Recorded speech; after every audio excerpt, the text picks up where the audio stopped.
Okay, so hi, hello everyone, welcome back to Newton's class. So ഇന്നത്തെ ക്ലാസ്സിൽ നമ്മൾ poetic devices ആണ് main ആയിട്ട് ഫോക്കസ് ചെയ്ത് ഡിസ്കസ് ചെയ്യാൻ പോകുന്നത്. നമ്മുടെ ഇംഗ്ലീഷ് ടെക്സ്റ്റ് ബുക്കിൽ ഒരു 8 to 7 പോയിറ്റിക് ഡിവൈസസ് നമുക്ക് പഠിക്കാനുണ്ട്. സോ അതെങ്ങനെയാണ് നമ്മൾ കണ്ടുപിടിക്കേണ്ടത്, അതെങ്ങനെയൊക്കെയാണ് വരുന്നത്, റൈമിംഗ് സ്കീം എങ്ങനെയാണ് നമ്മൾ ചെയ്യുന്നത്, ആ കാര്യമൊക്കെയാണ് നമ്മൾ എന്ത് ചെയ്യാൻ പോകുന്നത് ഈ ഒരു വീഡിയോയിൽ ഡിസ്കസ് ചെയ്യാൻ പോകുന്നത്. ഓക്കെ, സോ നമുക്ക് ഒട്ടും വൈകാണ്ട് തന്നെ സ്റ്റാർട്ട് ചെയ്യാം. Poetic devices. ഓക്കെ, സോ എല്ലാവർക്കും അറിയാം ഒരു പോയിറ്റിക് ഡിവൈസ് യൂസ് ചെയ്യുന്നതിന് വേണ്ടിയാണ്, പോയത്തിൻ്റെ ബ്യൂട്ടി കൂട്ടാൻ വേണ്ടിയാണ് നമ്മൾ ഈ ഒരു പോയിറ്റിക് ഡിവൈസസ് യൂസ് ചെയ്യുന്നത്. അതായത് കുറച്ചുകൂടെ മനോഹരമാക്കാൻ വേണ്ടി, പോയത്തിനെ കുറച്ചുകൂടെ അടിപൊളിയാക്കാൻ വേണ്ടിയാണ് ഈ പോയിറ്റിക് ഡിവൈസസ് നമ്മൾ യൂസ് ചെയ്യുന്നത്. സോ ഏറ്റവും ആദ്യത്തെ പോയിറ്റിക് ഡിവൈസ് ആണ് റിഫ്രെയിൻ. ഓക്കെ, സോ റിഫ്രെയിൻ എന്ന് പറഞ്ഞാൽ ഏതെങ്കിലും ഒരു ലൈനിൽ, ഏതെങ്കിലും ഒരു സ്റ്റാൻസയിൽ ഒരു ലൈൻ 2 പ്രാവശ്യം, ഒന്നിലധികം പ്രാവശ്യം അത് റിപ്പീറ്റ് ആവുന്നുണ്ടെങ്കിൽ നമ്മൾ അവിടെ യൂസ് ചെയ്യുന്ന പോയിറ്റിക് ഡിവൈസ് ആണ് റിഫ്രെയിൻ എന്ന് പറഞ്ഞാൽ. Refrain is the line or A phrase that is repeated within the line or stanza. ഒരു സ്റ്റാൻസയിൽ തന്നെ ഒന്നിലധികം പ്രാവശ്യം ഒരു ലൈനോ ഒരു ഫ്രേസോ, അതായത് ഒരു ഗ്രൂപ്പ് ഓഫ് വേർഡ്സോ റിപ്പീറ്റ് ആവുന്നുണ്ടെങ്കിൽ നമുക്ക് അവിടെ യൂസ് ചെയ്യാൻ പറ്റിയ പോയിറ്റിക് ഡിവൈസ് ആണ് റിഫ്രെയിൻ. ഓക്കെ, സോ ഇവിടെ നമ്മൾ നോക്കുകയാണെങ്കിൽ ആ ഒരു 4 വരി സ്റ്റാൻസയിൽ നമുക്ക് കാണാൻ പറ്റും and call the cattle home, അല്ലേ? And call the cattle home എന്ന് പറയുന്ന ഈ ഒരു സ്റ്റേറ്റ്മെന്റ് ഇവിടെ 2 പ്രാവശ്യം റിപ്പീറ്റ് ആയി വരുന്നുണ്ട്. അതുകൊണ്ട് തന്നെ നമുക്ക് എന്ത് ചെയ്യാൻ പറ്റും, ഇത് റിഫ്രെയിനിന്റെ എക്സാമ്പിൾ ആയിട്ട് കൺസിഡർ ചെയ്യാൻ പറ്റും. ഇനി അടുത്ത് നമ്മൾ നോക്കുകയാണെങ്കിൽ അലിറ്ററേഷൻ ആണ്. നമുക്കറിയാം 26 ലെറ്റേഴ്സിൽ 5 വൗവൽസ് കഴിഞ്ഞാൽ ബാക്കി 21 ലെറ്റേഴ്സ് പെൻഡിങ് ആണ്. ഈ 21 ലെറ്റേഴ്സിനെ വിളിക്കുന്ന പേരാണ് കോൺസണൻസ്.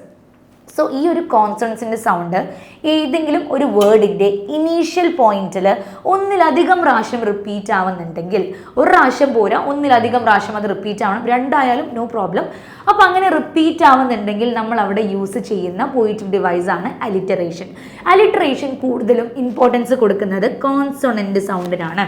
അലിറ്ററേഷൻ എപ്പോഴും കൂടുതൽ ഇമ്പോർട്ടൻസ് കൊടുക്കേണ്ടത് കോൺസോണൻസിനാണ്, കോൺസോണന്റ് സൗണ്ടിനാണ്. ഇവിടെയാണ് നമുക്ക് എപ്പോഴും തെറ്റ് വരിക. നമ്മൾ കോൺസോണൻസ് ആണെന്ന് വിചാരിച്ചിട്ട് മാർക്ക് ചെയ്യും, പക്ഷേ കോൺസോണന്റ് സൗണ്ടിനാണ് എപ്പോഴും അവിടെ എന്ത് കൊടുക്കുന്നത്, ഇമ്പോർട്ടൻസ് കൊടുക്കുന്നത്. ഓക്കെ, സോ അതാണ് അലിറ്ററേഷൻ. ഇപ്പോൾ ഇവിടെ എക്സാമ്പിൾ നോക്കുകയാണെങ്കിൽ the sky is full of sun and stars. Sky is full of sun, sound വരുന്നുണ്ട് അവിടെ. അതുപോലെ തന്നെ സ്റ്റാർസ്, വീണ്ടും അവിടെ സൗണ്ട് വരുന്നുണ്ട്. അതുകൊണ്ട് തന്നെ നമുക്കിതിനെ അലിറ്ററേഷൻ്റെ എക്സാമ്പിൾ ആയിട്ട് കൺസിഡർ ചെയ്യാൻ പറ്റും. ഇനി അടുത്തതാണ് റൈമിംഗ് വേർഡ്സ്, അല്ലെങ്കിൽ റൈം എന്ന് നമുക്ക് പറയാം. ഓക്കെ, ഒരു സ്റ്റാൻസയിൽ റൈമിംഗ് വേർഡ്സ് നമുക്ക് കാണാൻ പറ്റും. അതായത് റൈമിംഗ് വേർഡ്സ് കണ്ടുപിടിക്കുക എന്ന് പറയുന്നത് വളരെ ഈസിയാണ്. It is the repetition of the same sound at the end of different lines in A poem. ഒരു പോയത്തിൽ വേറെ പല പ്രാവശ്യമായിട്ട് പലതായിട്ട് സെയിം സൗണ്ട് അവസാനമാണ്. നമ്മൾ അലിറ്ററേഷനിൽ പറഞ്ഞത് എങ്ങനെയാണ്, സെയിം സൗണ്ട് ഇനീഷ്യലിൽ വരണമെന്നാണ്. പക്ഷേ റിപ്പീറ്റേഷൻ അല്ലെങ്കിൽ റൈമിംഗ് സ്കീം നമ്മൾ നോക്കുമ്പോൾ അവസാനമായിട്ടാണ് എന്ത് വരുന്നത്, ആ ഒരു ഈക്വൽ അല്ലെങ്കിൽ സെയിം സൗണ്ട് വേർഡ്സിൻ്റെ അവസാനമായിട്ട് നമുക്ക് കാണാൻ പറ്റും. ഇപ്പോൾ ഫോർ എക്സാമ്പിൾ നമ്മൾ നോക്കുകയാണെങ്കിൽ ട്രീ ഈ സൗണ്ടാണ് ലാസ്റ്റ് വരുന്നത്. മീ പിന്നെയും എന്താണ്, ഈ സൗണ്ട് തന്നെയാണ് ലാസ്റ്റ് വരുന്നത്. സോ അവിടെയാണ് നമ്മൾ വ്യത്യാസം മനസ്സിലാക്കേണ്ടത്. ട്രീ ആ ലാസ്റ്റ് വരുന്ന സൗണ്ട് എപ്പോഴും എന്തായിരിക്കും, സെയിം സൗണ്ട് ആയിരിക്കും. അതാണ് നമ്മൾ ഇവിടെ കോമൺ ആയിട്ട് നോക്കേണ്ടത്. ഓക്കെ, ഇനി ഇവിടെ വേറൊരു വേർഡ് ഉണ്ട്, ഹാൻഡ്സ്, ലാൻഡ്സ്. ഓക്കെ, ഹാൻഡ്സ് എന്ന് പറഞ്ഞാൽ എന്താണ്, കൈ. ഹാൻഡ്സ് സൗണ്ട് ലാസ്റ്റ് വരുന്നുണ്ട്. ലാൻഡ്സ് പിന്നെയും എന്താണ്, സൗണ്ട് ആണ് ലാസ്റ്റ് വരുന്നത്. സോ ഇതൊക്കെയാണ് നമ്മൾ മെയിൻ ആയിട്ട് മനസ്സിലാക്കേണ്ട കാര്യങ്ങൾ. ഓക്കെ, സോ ഇത് ക്ലിയർ ആണല്ലോ. ഇനി the words tree and me end with same sound. Similarly hands and lands end with the same sound. They are rhyming words. So അതുകൊണ്ട് തന്നെ ട്രീയും മീയും എന്താവുന്നുണ്ട്, റൈമിംഗ് വേർഡ്സ് ആവുന്നുണ്ട്. അതുപോലെ തന്നെ ഹാൻഡും ലാൻഡും എന്താവുന്നുണ്ട്, റൈമിംഗ് വേർഡ്സിൻ്റെ കാറ്റഗറിയിൽ നമുക്ക് ഇൻക്ലൂഡ് ചെയ്യാൻ പറ്റിയ കാര്യങ്ങളാണ്. ഓക്കെ, സോ ഇത്രയും ഉള്ളൂ റൈമിംഗ് വേർഡ്സ്. ഇനി അടുത്തതാണ് റൈമിംഗ് സ്കീം. എങ്ങനെയാണ് നമ്മൾ റൈമിംഗ് സ്കീം കണ്ടുപിടിക്കേണ്ടത്? 2 റൈമിംഗ് വേർഡ്സിൻ്റെ അവസാനം എന്തായാലും നമുക്കറിയാം സിമിലർ എൻഡ് സൗണ്ട് ആയിരിക്കും ഉണ്ടാവുക. ഇവിടെയും സെയിം സ്റ്റാൻസ് തന്നെയാണ് എടുത്തിരിക്കുന്നത്. ട്രീ ആൻഡ് മീ, ട്രീ ഈ സൗണ്ട് വരുന്നു, മീ ഈ സൗണ്ട് വരുന്നത്. അത് ലാസ്റ്റ് എൻഡ് ചെയ്യുന്ന ഒരു വോയിസ് എടുക്കാം, ആ ഒരു പെർട്ടിക്കുലർ വോയിസിന് നമ്മൾ എന്ത് കൊടുക്കണം? എ എന്ന് കൊടുക്കുക. അപ്പോൾ ട്രീന് നമ്മൾ എന്ത് കൊടുത്തു? എ എന്ന് കൃത്യമായിട്ട് നമ്മൾ കൊടുത്തു. ട്രീ ഈ സൗണ്ട് ആണ് വരുന്നത്. ഇനി അടുത്ത ലൈനിൽ എവിടേക്കാണ് ഈ സൗണ്ട് വരുന്നത് എന്ന് നമുക്ക് നോക്കാം. Who should climb but little me. പിന്നെയും അവിടെ എന്ത് വന്നു? ഈ സൗണ്ട് വന്നു. അതുകൊണ്ട് തന്നെ നമ്മൾ എന്ത് ചെയ്തു?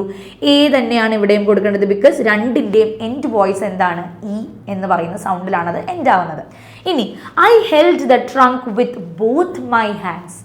രണ്ട് കൈ കൊണ്ട് ഞാൻ എന്ത് ചെയ്തു? ആ ട്രങ്ക് പൊക്കി.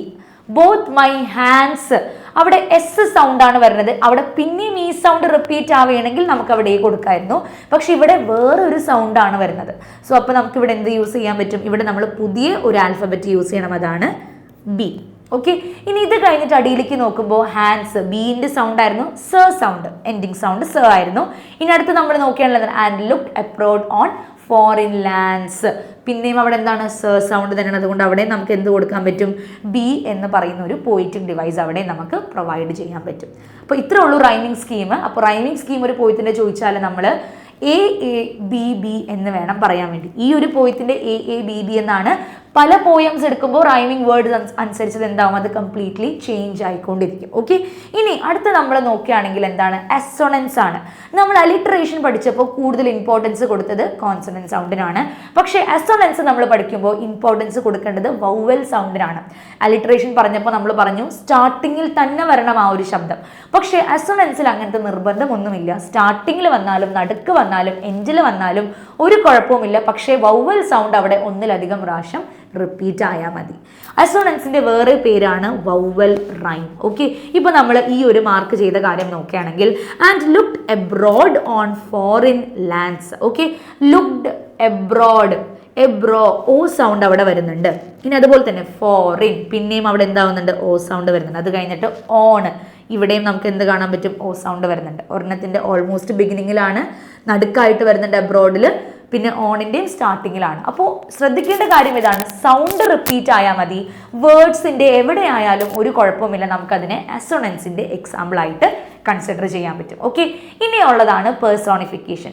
ഇത് വളരെ ഇമ്പോർട്ടൻ്റ് ആയിട്ടുള്ള ഒരു റൈമിംഗ് സ്കീമാണ്. പേഴ്സോണിഫിക്കേഷൻ എന്ന് പറഞ്ഞാൽ വളരെ സിമ്പിളാണ്. പേഴ്സോണിഫിക്കേഷൻ എന്ന് പറഞ്ഞാൽ പേഴ്സൺ, ആ ഒരു കാര്യം നമ്മൾ മൈൻഡിൽ ഓർത്ത് വെക്കുക. അതായത് നമ്മൾ പേഴ്സൺസിൻ്റെ ക്വാളിറ്റി, മനുഷ്യന്മാരുടെ ക്വാളിറ്റി നമ്മൾ മനുഷ്യരല്ലാത്തവർക്ക്, അതിപ്പോൾ ആരൊക്കെ ആവാം? ആനിമൽസ് ആകാം, ബേർഡ്സ് ആകാം, നോൺ ലിവിങ് തിങ്സ് ആകാം, പ്ലാന്റ്സ് ആകാം, എന്ത് വേണമെങ്കിലും ആയിക്കോട്ടെ, മനുഷ്യരല്ലാത്ത ആൾക്കാർക്ക് നമ്മൾ മനുഷ്യന്മാരുടെ ക്വാളിറ്റീസ് പകർന്നു കൊടുത്ത് നമ്മൾ പോയത്തിൽ എഴുതുകയാണെങ്കിൽ അതെന്തിൻ്റെ എക്സാമ്പിൾ ആയിട്ട് മാറും? അത് പേഴ്സോണിഫിക്കേഷൻ്റെ എക്സാമ്പിൾ ആണ്. Okay, so it is the poetic device in which the human characteristics are attributed to an abstract quality. അതായത് ഹ്യൂമൻ അല്ലാത്തൊരു ക്വാളിറ്റി, അല്ലെങ്കിൽ അനിമൽസ്, ഇൻമേറ്റ് ഒബ്ജക്ട്സിനൊക്കെ നമ്മൾ ഹ്യൂമൻസിൻ്റെ ക്വാളിറ്റീസ് കൊടുക്കുമ്പോഴാണ് അവിടെ അത് പേഴ്സോണിഫിക്കേഷൻ്റെ എക്സാമ്പിൾ ആയിട്ട് വരുന്നത്. എക്സാമ്പിൾ നമുക്ക് നോക്കാം. മെഡോസ് ലാഫ് വിത്ത് ലൈവ്ലി ഗ്രീൻ. മെഡോസ് എന്ന് പറഞ്ഞാൽ പുൽത്തകിടുകൾ, അല്ലെങ്കിൽ ഗ്രീൻ ലാൻഡ്, ഗ്രാസ് ലാൻഡ് എന്നാണ് അർത്ഥം. അതായത് പുല്ലുകൾ ഇങ്ങനെ കട്ട കൂടി നിൽക്കുമ്പോൾ അവർ ചിരിക്കുമോ? ദേ കാൺട്ട് ലാഫ്, അല്ലേ? ചിരിക്കുക എന്നുള്ളത് ഒരു ഹ്യൂമൻ്റെ ക്വാളിറ്റിയാണ്. അതുകൊണ്ട് തന്നെ നമുക്കതിന് എന്ത് ചെയ്യാൻ പറ്റും? മെഡോസ് ലാഫ് എന്നുള്ള കാര്യം നമുക്ക് പേഴ്സോണിഫിക്കേഷൻ്റെ എക്സാമ്പിൾ ആയിട്ട് കൊടുക്കാൻ പറ്റും. അടുത്ത ലൈൻ നോക്കുകയാണെങ്കിൽ ഗ്രാസ് ഓപ്പർ ലാഫ് എന്നാണ്. പച്ച പുൽച്ചെടി ഒരിക്കലും നമ്മൾ ചിരിച്ച് കണ്ടിട്ടില്ല, അല്ലേ? പിന്നെയും ചിരി എന്ന് പറയുന്ന ഒരു ക്വാളിറ്റി ഹ്യൂമൻസിൻ്റെതാണ്. അതുകൊണ്ട് തന്നെ നമുക്ക് ഇതും എന്ത് ചെയ്യാൻ പറ്റും? നമുക്ക് ഇതും പേഴ്സോണിഫിക്കേഷൻ്റെ എക്സാമ്പിൾ ആയിട്ട് നമുക്ക് കൊടുക്കാൻ പറ്റും. ഇനി അടുത്ത നോക്കുകയാണെങ്കിൽ വിഷ്വൽ ഇമേജ് ആണ്. അതായത് ഒരു പോയം നമ്മൾ വായിക്കുമ്പോൾ പോയിറ്റിൻ്റെ കഴിവനുസരിച്ച് നമുക്ക് എന്ത് ചെയ്യാൻ പറ്റും? ആ പോയിറ്റിനെ നമുക്ക് മൈൻഡിൽ വിഷ്വലൈസ് ചെയ്യാൻ പറ്റും. ഇപ്പം നമ്മൾ ഡോഴ്സ് ഓഫ് ഡെയറിങ് എന്ന് പറയുന്ന ചാപ്റ്റർ എടുക്കുമ്പോൾ മൗണ്ടെയിൻസിനെ പറ്റിയാണ് പറയുന്നത്, അല്ലേ? Enveiled steep high mountains, granite വെച്ചുണ്ടാക്കിയ മൗണ്ടെയിൻസ്. സോ ഇങ്ങനെ കാര്യങ്ങൾ വായിക്കുമ്പോൾ ഓട്ടോമാറ്റിക്കലി നമ്മുടെ മൈൻഡിൽ മൗണ്ടെയിൻ്റെ ഇമേജ് ക്രിയേറ്റ് ആയി വരും. സോ വിഷ്വൽ ഇമേജറി എന്ന് പറഞ്ഞാൽ വേറൊന്നുമല്ല, നമ്മൾ വിഷ്വലൈസ് ചെയ്ത് മൗണ്ടെയിൻസിൻ്റെ ഇമേജ് ക്രിയേറ്റ് ആയി നമ്മുടെ മൈൻഡിൽ, മൗണ്ടെയിൻസ് എന്നല്ല, ഏതെങ്കിലും ഒരു പോയം എടുക്കുമ്പോൾ നമ്മുടെ മൈൻഡിൽ ഓട്ടോമാറ്റിക്കലി ഇമേജ് ക്രിയേറ്റ് ആവുന്നുണ്ടെങ്കിൽ അതിന് നമുക്ക് വിഷ്വൽ ഇമേജിൻ്റെ എക്സാമ്പിൾ ആയിട്ട് കൊടുക്കാവുന്നതാണ്. ക്ലിയർ ആണല്ലോ? ഇനി നമുക്ക് വേറെ രണ്ട് പോയിറ്റിക് ഡിവൈസ് ഉണ്ട്, മെറ്റഫർ, അതുപോലെ തന്നെ സിമിലി. മെറ്റഫർ എന്ന് പറയുന്ന പോയിറ്റിക് ഡിവൈസ് നമ്മൾ ഡയറക്റ്റ് ഒരു ഒബ്ജക്റ്റിനെ ഡയറക്റ്റ് ആയിട്ട് കമ്പയർ ചെയ്യുമ്പോഴാണ് നമ്മൾ മെറ്റഫർ യൂസ് ചെയ്യുന്നത്. ഇനി അതുപോലെ തന്നെ സിമിലി യൂസ് ചെയ്യുന്ന എപ്പോഴാണ്? ലൈക്ക് അല്ലെങ്കിൽ ആസ് വെച്ച് നമ്മൾ കമ്പയർ ചെയ്യുമ്പോഴാണ് സിമിലി എന്ന് പറയുന്ന ഒരു പോയിറ്റിക് ഡിവൈസ് നമ്മൾ യൂസ് ചെയ്യുന്നത്. സിമിലി ആൻഡ് മെറ്റഫർ നമ്മുടെ ടെക്സ്റ്റ് ബുക്കിലില്ല, അതുകൊണ്ടാണ് അത് ജസ്റ്റ് ഒരു സ്പീച്ച് പോലെ പറഞ്ഞു പോയത്. ഓക്കെ, സോ മെറ്റഫർ എന്ന് പറഞ്ഞാൽ എന്താണ്? ഡയറക്റ്റ് കമ്പാരിസൺ ആണ്. പക്ഷേ ഈ ഒരു സിമിലി എന്ന് പറഞ്ഞാൽ നമ്മൾ അവിടെ ഡയറക്റ്റ് കമ്പാരിസൺ അല്ല, ഇതുപോലെയാണ്, ലൈക്ക്, ആസ് വെച്ച് നമ്മൾ കമ്പയർ ചെയ്യുമ്പോഴാണ് അവിടെ സിമിലി ആകുന്നത്. ഡയറക്റ്റ് ആയിട്ട് കമ്പയർ ചെയ്യുമ്പോൾ അവിടെ മെറ്റഫർ എന്ന് പറയുന്ന പോയിറ്റിക് ഡിവൈസ് ആണ് വരുന്നത്. ഓക്കെ, സോ ഇത്രയും ഉള്ളൂ നമുക്ക് നമ്മുടെ ടെക്സ്റ്റ് ബുക്കിലും എക്സ്ട്രാ ആയിട്ട് പഠിക്കാനുള്ള പോയിറ്റിക് ഡിവൈസസ്. സോ എന്തൊക്കെ ആയാലും ഇതൊന്ന് റിവൈസ് ചെയ്ത് നോക്കുക എക്സാമിന് മുമ്പ്. Okay, thank you.